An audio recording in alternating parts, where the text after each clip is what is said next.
Okay, so here is the setup with the magnetic converter and the FSM machine plugged into the wall. The charging cord is plugged into the magnetic converter, and that goes into the outlet when you want to charge your converter, which needs to be done every day.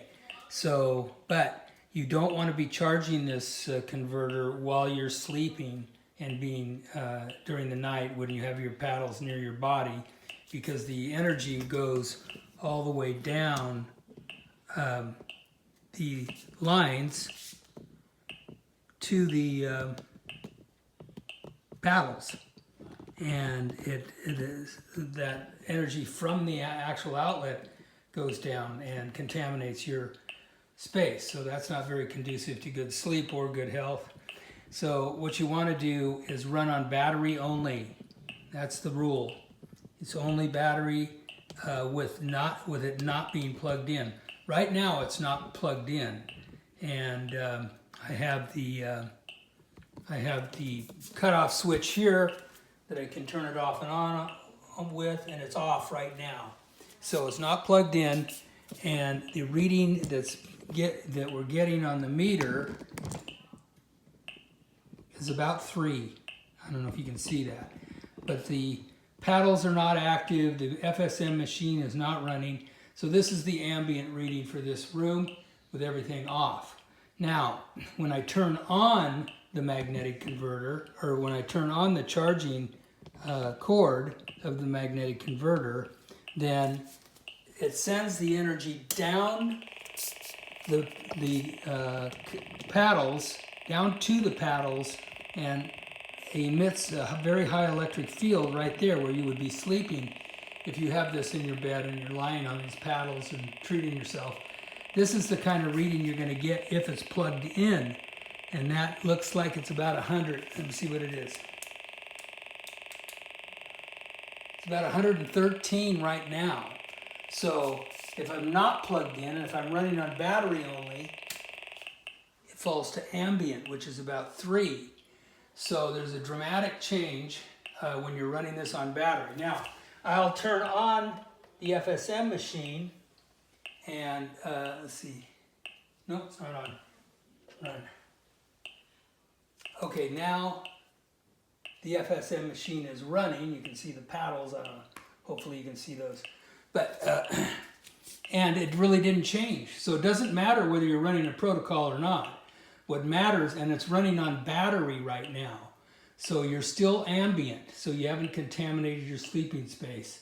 Now, if this happens to be plugged in, which is not what we want, but just for illustration, now it is plugged in into your outlet. There's your reading. It's 130 right now. So you absolutely do not want to do that. You can turn this thing off and leave it off so you're running on battery at night while you're being treated. And then when you get up in the morning and you're done with your treatment, turn it back on so that it charges the battery all day when you're not there. So that's really the key. And so the answer, this is a $5 solution, and basically these little cutoff switches here with a on-off button, and they plug into the wall, and then your converter charging cord plugs into this, and you keep it off at night when you're treating yourself, or whenever if you're treating somebody else, it doesn't matter. And you turn it on when you're needing to charge your battery, which needs to be done every day. So you can charge your battery every day during the day when you're not here. And then when you are here and need to be treated at night, you turn that off and let it run on the battery for 7 or 8 hours, whatever it is. I usually get like 10 hours out of a fully charged converter. And when the converter is fully charged, you'll get a green light. So this, see the red light on the converter on the right side there?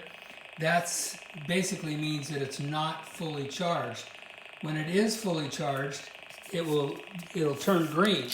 And that could take a few hours for that to happen, and you're not going to be here to witness it because you're going to follow the rule and not be in the neighborhood when you're charging this battery, so you don't get exposed to that high electric field. And then when you go to bed at night, basically you just use this little cutoff switch, and they're like $5. So, and I have them all over my house, because whenever you have a 2-prong plug, like a charger, a phone charger as well, it's the same principle. And these phone chargers will give you the same kind of elevated reading when they're plugged in, whether they're charging a phone or not. So you don't even have to be using it. But if it's plugged into the wall, a little 2-prong plug, it's not grounded, and it's going to bleed electricity all the way out through that cord, wherever that cord happens to be lying. You know, even if it's 5-6 feet away from the outlet. So there you go. Thank you.